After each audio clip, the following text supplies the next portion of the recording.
Marcos, gracias por este ratito. Muy bienvenido. Por favor, gracias por la invitación. Sí, formalmente. Perdón, pero hacíamos un poco la tapa periodística. Antes de meternos de lleno en esta obra, que es la última tuya, y que habla de la resistencia central mapuche, etcétera, que está tan en boga y en debate en los últimos tiempos. ¿Qué está viendo de la Argentina? ¿Cómo termina el 2017 política y económicamente hablando? Bueno, parece ser que, digamos, pasó el clima postelectoral, ¿no? Después de las elecciones del 22 de octubre pareció durante unas semanas que Macri dominaba todo, ¿no? Parecía que se iba a comer a chicos crudos, que había logrado la hegemonía y que todo iba a sonar a con su partitura. Y eso fue un poco ilusorio, digamos, ¿no? Me parece que los climas políticos en Argentina duran poco. Y aun cuando fue una victoria importante, digamos, tampoco que cambió tanto el poder institucional, digamos, ¿no? O sea... Correcto, las mayorías no se modificaron. Exactamente. Pese a que está más cerca en diputados, aunque en el Senado está más cerca, y en el Senado, digamos, bueno, está todavía en disputa quién va a ser la primera minoría, ¿no? O sea, eso es un dato novedoso. Puede llegar a pasar que por primera vez desde el 83 el peronismo deje de ser primera minoría en el Senado. Eso sería muy, muy llamativo, pero todavía ni siquiera eso está definido, hay que ver cómo se reacomoda. Un ratito tenemos datos que casi confirman lo que vos estás diciendo, y lo vamos a contar con Nacho y con Cancela. Sí, lo que pasa en el Senado es muy interesante. Pero como sea, digamos, empezaron a reacomodar las cosas porque los opositores también juegan, digamos, ¿no? Empezaron a mover, digamos, han negociado, yo creo que duramente, los proyectos de ley del gobierno, y Macri sacrificó un poco de plata y de profundidad en los cambios por velocidad, digamos, ¿no? Por mantener la inercia, con la idea de, bueno, los cambios empezaron.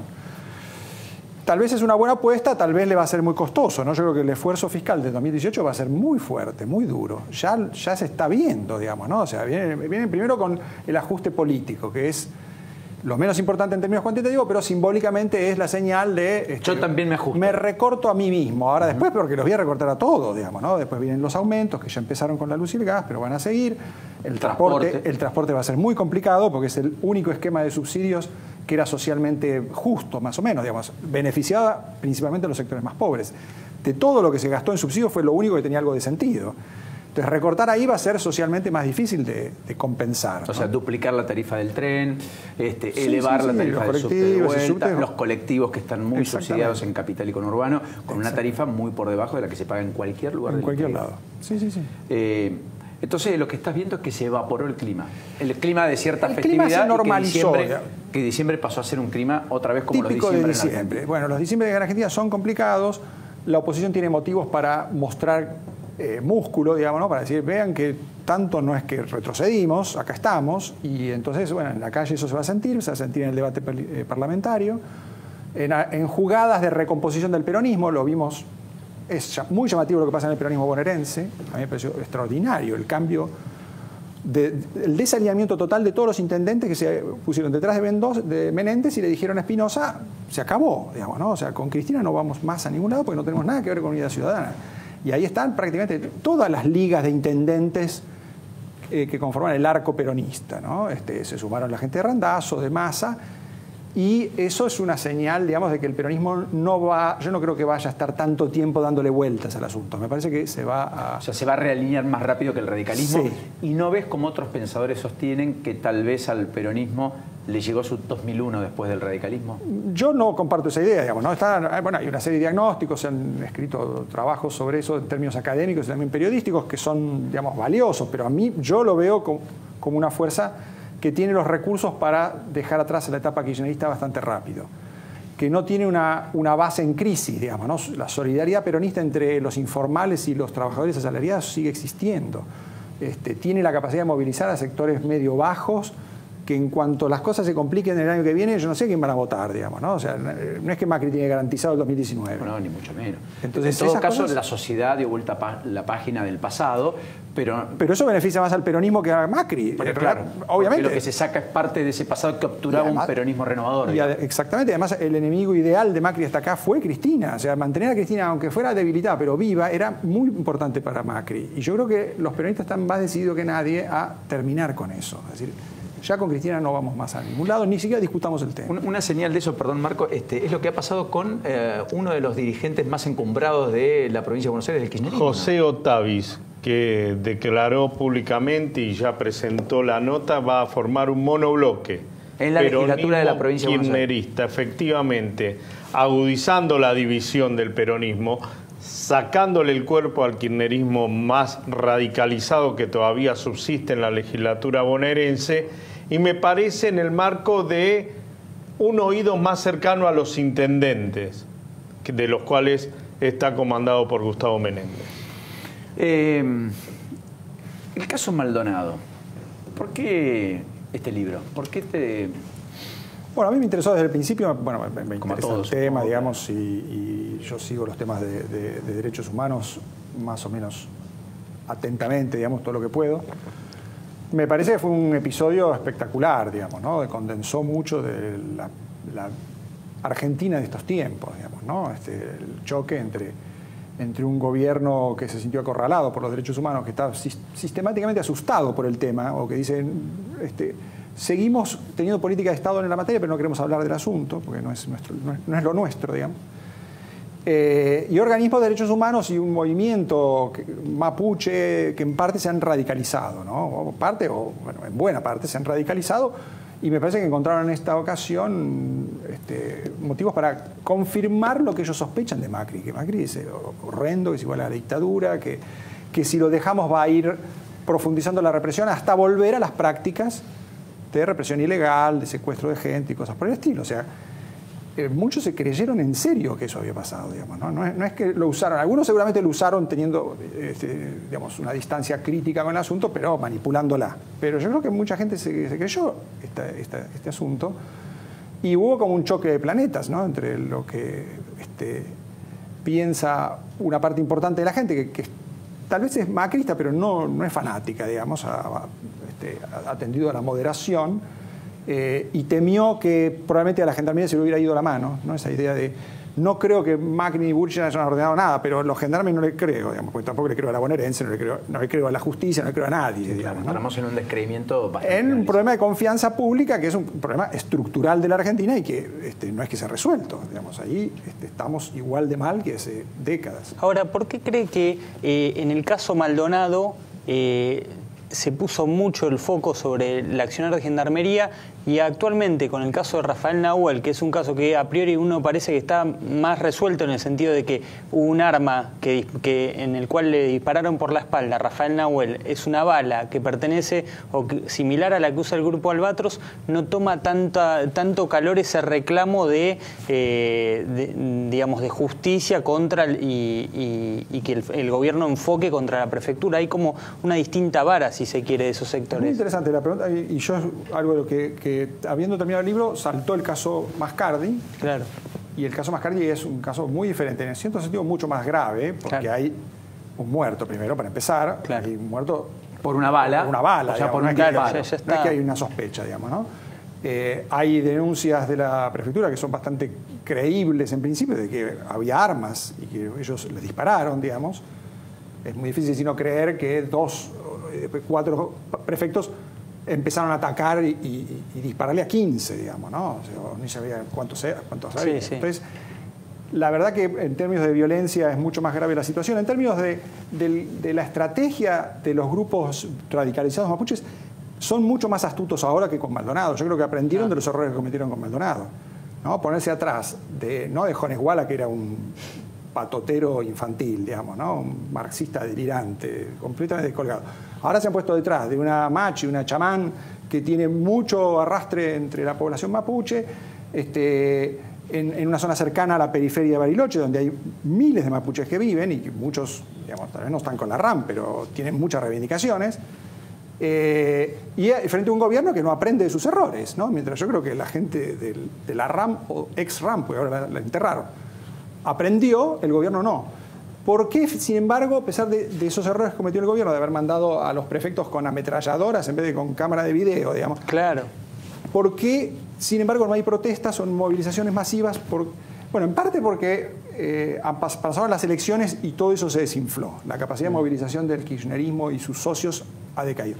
En parte porque perdieron parte de su legitimidad con el caso Maldonado, precisamente, ¿no? Terminó tan mal ese papelón que ahora que tal vez tendrían más motivo de decirle, bueno, lo que dice Bullrich de que hay que creer Eso es ridículo. Así no se repara la desconfianza, digamos. Si hay desconfianza en la fuerza de seguridad, yo no la reparo diciendo, créanme. No, Claro. no. Pruebas. Y tampoco tengo que mostrar evidencias. hablando de hipótesis, sino de evidencia. Cuando la única evidencia es que por un disparo por la espalda, un joven de 22 años en una protesta, equivocado o no, haciendo algo ilegal o ilegal, estuviera haciendo, digamos, fallece, ¿no? digamos, Claro, muere. efectivamente. Entonces ahí yo creo que hay un cambio de clima, digamos, ¿no? Hay un cierto agotamiento de la sociedad y hay un debilitamiento de esos sectores que se movilizaban y de la legitimidad de quienes los impulsaban. Los organismos de derechos humanos han quedado muy golpeados.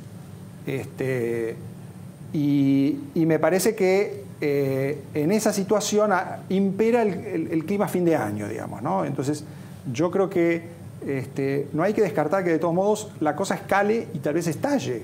Porque esto es hoy, pero dentro de 2 o 3 semanas la periferia de Bariloche es un polvorín. En particular... en general los fines de año, digamos, ¿no? Sí, Entonces, los altos ahí sobre la ruta el barrio de Los 40. Altos y todos los barrios periféricos son realmente muy complicados. Entonces yo creo que el error del gobierno es no haber aprendido de sus errores, subestimar esta situación que es más compleja que la de Maldonado y confiarse en que la sociedad no se lo va a tomar a pecho. Eso no lo sabe. ¿Pero no se perdió sensibilidad? ¿La sociedad no perdió sensibilidad por un muerto? Yo espero que no y ojalá... En una represión, claro, ¿no? Enmarcado en ese, digamos, sensibilidad por un muerto evidentemente hay que ver si la sociedad realmente valora de la misma manera... la vida de una persona según su color de piel, según de dónde vive y acá claramente no es una persona de clase media huinca, sino un pobre de la mapuche, digamos. Yo espero que eso no influya tanto, pero tal vez es probable que sí también, ¿no? Y sería el peor aspecto de todo esto, digamos, ¿no? ¿Estamos discutiendo una educación de calidad o estamos haciendo ruido de vuelta? Porque te escuché decir por Barbieri, veces... por la reelección de Barbieri. No quisiera hablar de Barbieri. No. Porque vos decís muchas veces que en la educación se juega el partido de la Argentina del futuro. La mayoría de los analistas, filósofos, pero también economistas dicen, mira, la verdad es que sin educación de calidad difícilmente podamos ser competitivos en el mediano y largo plazo, porque la competitividad de los recursos naturales con los avances científicos se va morigerando. Es decir, ya hoy en impresión 3D tenemos construcciones de casas, pero también carne vacuna, digamos. Claro. La buena noticia es que todavía el gusto no es el de la carne natural. Entonces, por ahora seguimos comiendo hamburguesas hechas por carne vacuna de vacas que, entre otras cuestiones, tenemos en la Argentina. La pregunta que te hago es, en términos de educación, ¿la Argentina está librando el debate del futuro o estamos en otra cosa? No, pero yo creo que a principios de este año había motivos para ser optimistas, ¿no? Empezó un debate sobre educación, sobre evaluación de la educación, sobre asistencia de los docentes, control de las inexistencias y las licencias, sobre el rendimiento educativo y la evaluación en general. Cosas de las que se hablaba muy marginalmente se volvieron bastante centrales, principalmente en la provincia de Buenos Aires. Me parece que Vidal en eso, que ahora viene con el tema de los idiomas, otro tema más importante, digamos, ¿no? La educación de idiomas en Argentina ha quedado muy atrás. En el mundo es un tema centralísimo, y acá es penoso los resultados. Entonces, hay temas nuevos que aparecen, iniciativas importantes. Ahora, se sostuvo eso que se vio al principio de año, pongamos a los gremios docentes, obliguémoslo a discutir todas estas cosas. Esta agenda es la agenda que viene y vamos a imponer a los gremios. Aunque no quieran, digamos, ¿no? O sea, la sociedad quiere que discutan esto. Y después todo eso se desgranó, ¿no? Todo eso empezó el clima preelectoral, después el preelectoral y el postelectoral. Y en el postelectoral tampoco volvió la educación. No, porque hecho en la paritaria se discutió infraestructura. Y quedó ahí. Exactamente, quedó ahí. Entonces yo creo que son como estertores, digamos, ¿no? Yo lo veo mucho en la educación universitaria. Yo doy clase y la verdad que más o menos me muevo por las universidades públicas. Y hay un estado de un poquito de inercia, de no hagamos demasiadas olas, porque esto finalmente consiste en repartirse la plata igual que se la reparten los intendentes bonaerenses, igual que se la reparten los gremios, digamos. No es muy diferente la estructura de funcionamiento de las universidades públicas que las de esas otras corporaciones. ¿Cómo te llegan los chicos del secundario? Y cada vez un poquito peor, todavía en un porcentaje... yo tengo mejores resultados en la educación de grado que en la de posgrado. En general, todavía los chicos de grado, o sea, estudiantes de 20 años, tienen ganas. 25 ya se le fue un poco, 28. Y ya están laburando, están en otra. Quieren conseguirse un papel para a ver si consiguen unos pesos más, pero ya no apuestan a la educación. Ya es por necesidad, no por vocación. Y ya se gastaron, digamos, ¿no? Y los que tenían vocación en serio o se fueron a estudiar afuera o digamos, son muy pocos, digamos, ¿no? ¿Lo ves en eje a Macri? En este eje yo lo veo con idea. O sea, si él está en eje de la transformación que quiere, si está siendo auténtico, si lo considerás como el Macri después de la elección, qué sé yo. Los que lo han visto dicen que está en su mejor momento, que está entusiasmado, que es... Ahora, eso puede ser una ventaja y también puede ser un poco peligroso, digamos. Nuestros presidentes entusiasmados yo les tengo un poquito de temor, ¿no? Porque empiezan es el vamos por todo de Cristina. Y empiezan a embalarse mucho, digamos, ¿no? Entonces, es la reelección eterna de Menem, qué sé yo. Claro, eso es un poquito el temor que hay un poco flotando. Es decir, bueno, este hombre va a tener el temple para no exagerar sus posibilidades, para no desaprovechar oportunidades corriendo detrás de fantasías. ¿Cómo es que se va a administrar eso? Las tentaciones del poder. Exactamente. Me parece que, bueno, en principio hay que reconocer que él, como tipo bastante pragmático, hasta acá no lo ha hecho, digamos, ¿no? Ahora, yo algunos de los tonos de sus discursos postelectorales me hicieron un poquito de ruido, porque hasta ahora Cambiemos, y él en particular, no tenían mucho de épica. Tal vez incluso se le reprochaba, decía, este tipo no tiene idea de país, no nos habla de un futuro. Y de golpe empezó a aparecer el Macri que dice, esta es la generación que vamos a cambiar la Argentina definitivamente. Como cada presidente que asume. Es la refundación. Y ese tono refundacional histórico de Alfonsín, de ahí para adelante. Digamos. Y a mí ese tono no me simpatiza. Yo entiendo que un poco más de épica tiene que haber, pero hay que dosificar, ¿no? Me parece que es un remedio que tiene sus contraindicaciones. ¿La justicia es un problema? Sí, sin duda. Es de los problemas, me parecen, los que más avanzaron, ¿no? Yo diría, en términos de sus relaciones con los sindicatos, a mí me gusta mucho la gestión de Triaca.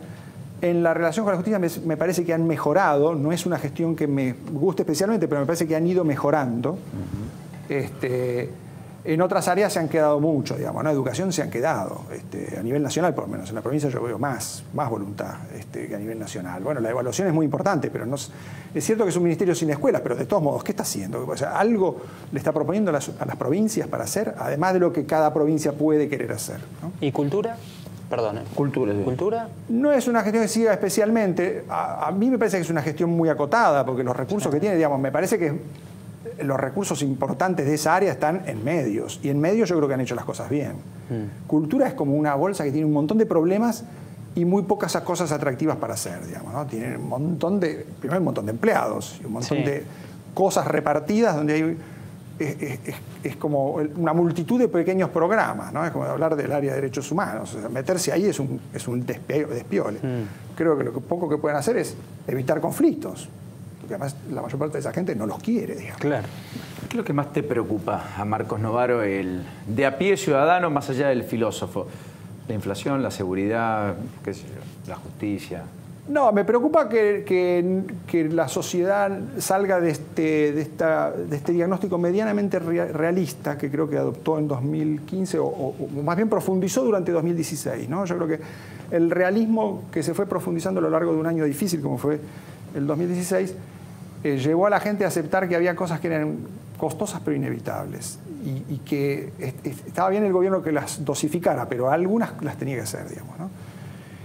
Y ahora podemos pasar a una etapa donde hay un poquito más de entusiasmo y entonces decir, bueno, lo peor ya pasó. Y no es cierto. Lo peor no pasó. En realidad, la mayor parte de las cosas dolorosas todavía hay que hacerlas.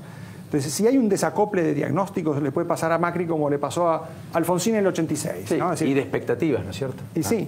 Recordemos, Alfonsín del 86 fue, después del triunfo del 85, el Plan Austral parecía que había eliminado el problema de la inflación y él vino con Parque Norte a decirnos, cambió el país. Y no. El país tenía posibilidades de avanzar, pero también tenía un montón de problemas, ¿no? Leo el libro y charlamos en radio. Ojalá. Pronto. Muchas gracias a vos. Muy gentil, muy generoso. Marcos Novaro, el caso Maldonado. Recién, ¿cuándo salió esto? ¿El viernes? El viernes. Miren, si tenemos un anticipo casi. Vale la pena, siempre es bueno leer a Marcos.